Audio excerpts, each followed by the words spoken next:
எம்ஜிஆர் ஐயா போஸ்டர்ல பாக்குற மாதிரி இருக்கானே. எம்ஜிஆர் ஐயா வந்து போஸ்டர்ல பாக்குற மாதிரி.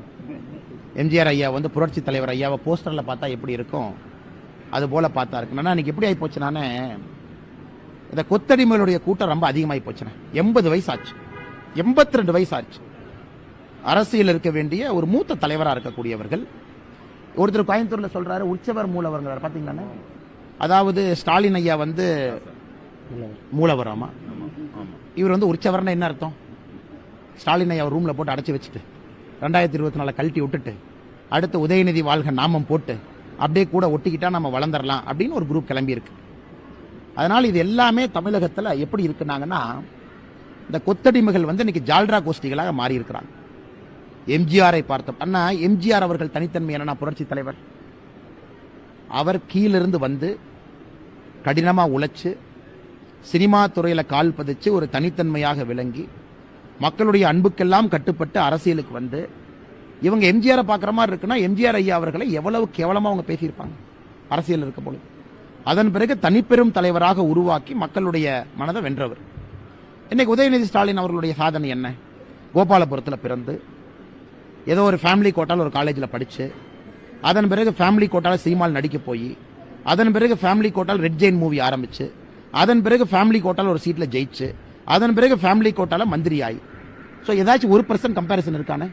1% கூட கம்பேரிசன் இல்லை. அதனால நீங்க எம்ஜிஆர் ஐயாவை போஸ்டர்ல பார்த்து ரசிச்ச மாதிரி உதயநிதி ஸ்டாலின் அவங்களும் அந்த கொத்தடிமைகள் கூட்டம் ரசிச்சுக்கிட்டோம்.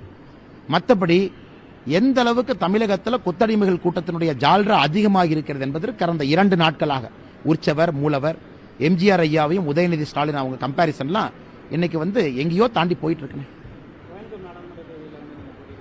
ஏங்க தலைவா, நீங்க வேற இருக்கிற வேலையை செய்ய முடியாம சுத்திட்டு இருக்கோம். அண்ணே, இன்னைக்கு கட்சி எனக்கு கொடுத்திருக்கக்கூடிய பணி, எல்லா இடத்துக்கும் போங்க, பிரச்சாரம் பண்ணுங்க, கட்சியை தயார் பண்ணுங்க, இதை மட்டும்தான் செய்து கொண்டிருக்கின்றேன்.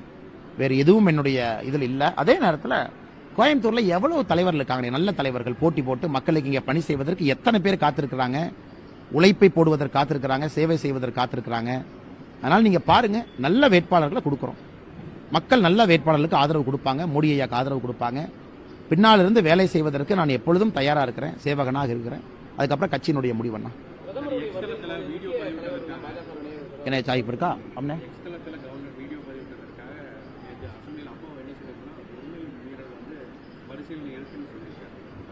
எப்படி அது உரிமை மீறலானே? இவங்க ஆட்சிக்கு வருவதற்கு முன்பு இவர்கள் சொன்னார்கள் சட்டப்பேரவையினுடைய சபை நடவடிக்கையை லைவ் பண்ணுவோம்னு சொன்னாங்களா இல்லையா? அப்பனா 24 hours லைவ். இப்ப உயர்நீதிமன்றத்தில் போட்ட கேஸ்ல போய் சொல்லிருக்காங்க லைவ் பண்ண மாட்டோம், டிலேடா பண்ணுவோம் அப்படின்னு. அப்புறம் எதுக்கு நீங்க லைவ் பண்ண மாட்டோம்? ஏன்னா லோக்சபால லைவா வருது. லோக்சபால் நடக்கக்கூடிய எல்லா நிகழ்வும் ஒரு எம்பி தும்புனா கூட நம்ம பாக்குறோம். சட்டப்பேரவையில் கவர்னர் அவர்கள் அந்த 2 நிமிஷம் வீடியோ என்ன தப்பு? அது என்ன உரிமை மீறல்? கவர்னர் என்ன நடந்திருக்குன்னு அவருடைய பாயிண்ட் ஆஃப் வியூவை கவர்னர் அவருடைய எக்ஸ் தளத்தில் போடுறத பாரதிய ஜனதா கட்சி மனப்பூர்வமாக ஆதரிக்கின்றோம், அதை ஏற்றுக்கொள்கின்றோம். அது என்ன உரிமை மீறல் பாத்திரலாம். அப்ப லோக்சபால மட்டும் ஒளிச்சொலிச்சு போடுறாங்களா? லோக்சபா ராஜ்யசபா 24/7 டிரான்ஸ்மிஷன் அவை நடக்கும் பொழுது வரும் பொழுது இங்க தமிழகத்தினுடைய சட்டப்பேரவை ஏன் வரமாட்டேது? ஏன் திமுக காரங்க பேசுறது மட்டும் போடுறீங்க, எதிர்கட்சி பேசுறது போடுறது இல்ல, பாரதிய ஜனதா கட்சி பேசுறது போடுறது இல்ல? இதெல்லாம் சும்மா அப்பா அவர்கள் பண்ற ஸ்டண்ட்டுங்கண்ணா. இன்னைக்கு தமிழகத்தினுடைய கரெக்டா சொல்லிடுறேன்னு நேற்று கொஞ்சம் மாற்றி சொல்லிட்டேன். தமிழகத்தினுடைய சபாநாயகர் இன்னைக்கு திராவிட முன்னேற்ற கழகத்தினுடைய கார்டு ஹோல்டிங் மெம்பரை விட மோசமான உடன்பிறப்பா இருக்கார். அதனாலதான் சட்டப்பேரவையில் இவ்வளவு பிரச்சனை வருது. அதனால் சபாநாயகர் அவர்கள் தன்னுடைய இருக்கையில் அமர்ந்து நடுநிலைமையா இருந்தா எந்த பிரச்சனையும் வராது. இதுல உரிமை மீறலுக்கெல்லாம் 1% கூட இல்ல, அவங்க சும்மா பேசிட்டு இருக்கலாம். ஆனா நம்முடைய பிரதமருடைய வருகை பல்லடத்திற்கு நாங்கள் தேதி அறிவிக்கிறோம். ஒரு நாள் முன்னாடி பின்னாடி இருக்கும். ஏன்னா பிரதமருடைய வேற ஸ்கெடியூல் அட்ஜஸ்ட் பண்றாங்க. அதிகாரப்பூர்வமாக அறிவிப்பு வந்த பிறகு நாங்க சொல்றோம். நிறைய மாற்றுக் கட்சியினுடைய பெரிய தலைவர்கள் பாரதிய ஜனதா கட்சியில் இணைவதற்கு தயாரா இருக்காங்க. சில பேர் சென்னையில் இணைய போறாங்க. வருகின்ற காலத்தில் டெல்லியில் நீங்க பாப்பீங்க, அதே மாதிரி இணைவாங்க. பிரதமர் அவர்கள் வரும்பொழுது நிறைய இணைந்த தலைவர்கள் பிரதமரை பார்ப்பதற்கு வாய்ப்பு ஏற்படுத்தி கொடுக்கும்.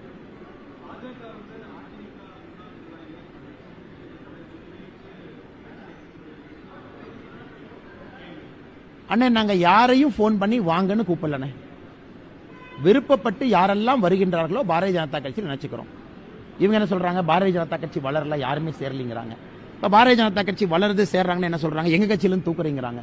ஆனா நாங்கள் எந்த கட்சிக்கும் எதிரில்ல. முதல்ல இருந்து நான் சொல்றேனே, பாரதிய ஜனதா கட்சி தனித்தன்மையோடு வளர வேண்டும் என்பது எங்களுடைய இலக்கு. ஒரு கட்சியை வீக்கன் பண்ணி ஒரு கட்சியை உடைச்சு நான் 2.5 வருஷமா சொல்லிட்டு இருக்கேன். அந்த வேலைக்கெல்லாம் பாரதிய ஜனதா கட்சி எப்பொழுதும் போகாது. உண்மையை சொல்ல வேண்டும் என்றால் அடுத்து இணையக்கூடிய பட்டியல் இந்த முதல் பட்டியலில் யார் இணைஞ்சாங்களோ இதை விட அதிகமா இருக்கும். வருகின்ற காலத்தில் விரைவில் பார்ப்பீங்க. அவங்க தலைவருக்கு வயசு என்னண்ணே? எஸ்பி வேலுமணி என்ன சில பேர்த்தோட நாமம் வாழ்க, அவரு வாழ்க, இவர் வாழ்க, அடுத்த முதலமைச்சர் வாழ்க, வருங்கால முதலமைச்சர் வயசு என்னண்ணே? என்னை பத்தி எல்லாம் திட்டி பேசுறாங்கல்ல, திண்டுக்கல் சீனிவாசன் வயசு என்னண்ணே? அண்ணே, அவங்க கட்சியில் இருக்கிற தலைவரையே வேலுமணி எனக்கு கேவலப்படுத்தணும் முடிவு பண்ணிட்டாரா? அவருக்கு என்ன இபிஎஸ் அண்ணன் மேல கோவமா? அவங்கள 18 வயசு இளைஞர்களா? பாரதிய ஜனதா கட்சியில யார் இணைந்திருக்கின்றார்களோ அவர்களுடைய வயது அவர்கள் கட்சியில் இருக்கக்கூடிய பொதுச் செயலாளரை விட 90% வயது குறைவு. அதனால் அவர்கள் கட்சியில் இருக்கக்கூடிய தலைவர்களே இந்த அளவுக்கு அவங்க அசிங்கப்படுத்துறாங்கன்னா உள்ள எந்த அளவுக்கு அசிங்கப்படுத்திருப்பாங்கன்னு தான் அவங்க வந்திருக்காங்க. அதனால் ஒரு கண்ணாடி கூண்டுக்குள்ள உட்கார்ந்துகிட்டு கல் எடுத்து வெளியே எறியக்கூடாது. அவர்களுடைய கண்ணாடி கூண்டு தான் முதல்ல உடையுங்க. வேலுமணி அண்ணன் மீது எனக்கு தனிப்பட்ட விதத்தில் ஒரு மரியாதை இருக்கு.